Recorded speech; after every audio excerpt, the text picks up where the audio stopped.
All right, so y'all know, man, if y'all been watching any of the channels, you know that I've been giving this guy a hard time. I've been getting it for 3 years. I've been giving him a hard time.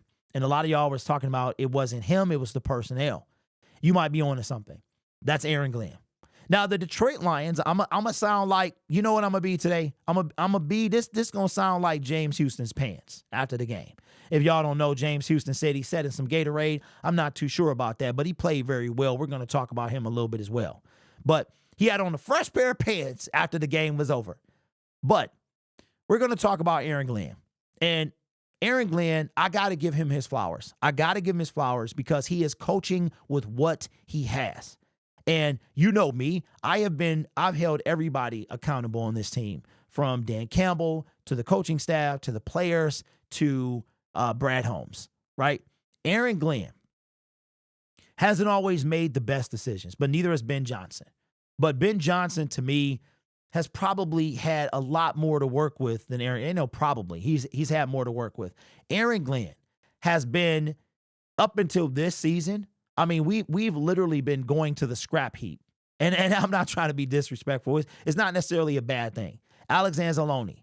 The defense, man, is like compiled of these people up until like last year. We're taking these people in the draft, Hutch, Jack Campbell, who had a kind of a slow first year, but Brad Holmes has spent most of the draft capital on defense in the secondary, free agency in the secondary, right?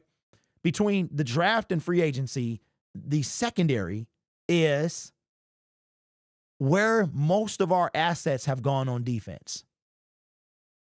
Until yesterday, the Lions had the 29th passing defense with Carlton Davis, Brian Branch, who by far is now the best defender on our team and maybe one of the best safeties in the NFL. Kirby Joseph, quiet night last night, but he's still very good as well. Carlton Davis, Amik Robinson, Terrion Arnold, who got to clean it up. You got to clean it up, bruh. Ain't no ifs, you got to clean it up. But most of the secondary has the resources. That's where they are. Aaron Glenn, I'm starting to believe that his hands, he was working with one hand. Aaron Glenn might have been handicapped. And I got no problem saying I was wrong or whatever. I don't think I was wrong. I don't think I'm wrong now, to be honest with you, because the numbers overall are not the best in some aspects. But what we did yesterday is we found a way to shut the Texans out. They had 23 first half points. They had 0 in the second half. And according to Brian Branch, Aaron Glenn said they don't get any more. So between him not having the personnel and him and his ability to be a leader of men, sometimes he annoys me. He really does. The comments when he gets up there on the press conference, it's just, you know what I'm saying? And I'm like, you're doing a lot of talking and you ain't backing it up on the defensive side of the ball. But now he's got some guys. And I truly believe Zadarius Smith is going to change that game as well. He really is. So I got to give Aaron Glenn his flowers overall. Now, let's do this real quick. Let's look at where the defense is, all right? And just to kind of see where we at, okay?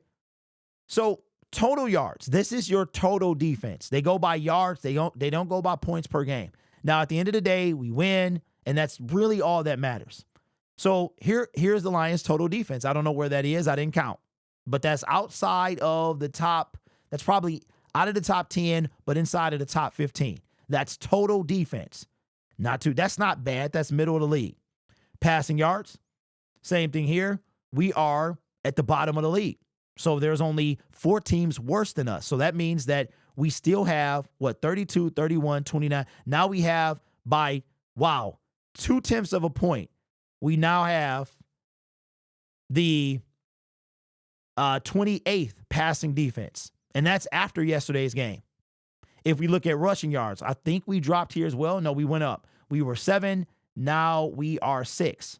So his rushing yards, we are pretty good. Points per game, we are top 10. All right. And this is with no defensive line, who got 4 sacks yesterday. It's kind of a like mirror image. Last week, We didn't get any sacks, but they sacked Jared Goff. This week, we got all the sacks, and that coveted defensive line was blowing up our offensive line. But they didn't sack Jared Goff one time. It's hard to believe. It was so much pressure, it seemed like he got sacked at least twice, but he didn't. So, I mean, overall, there is some spots that could use improvement. But when you talk about the red zone defense, it was great saying that yesterday. The Detroit Lions going into week 10 had the 4th best red zone defense. You get in the red zone, you can't score on us. All right, there are only 3 teams that do it better. We had the number 1 defense on 3rd down until yesterday. I don't know if that took a hit. We'll find that out next week. But I got to give Aaron Glenn his flowers. I really do. My thing now is, okay, we're gonna see what Zadarius Smith can do. We really my issue now is, did Brad Holmes wait too long? Did he do too little? But I feel like this team, if we didn't have Zadarius, it would be tough. But and we're going to talk about him a little later as well. Zadarius Smith, though, he might be enough. He might be enough, which I can't believe I'm saying that, because I would have never thought that Zadarius would be enough. He might be enough. He might be, man. We shall see. But let me know your thoughts.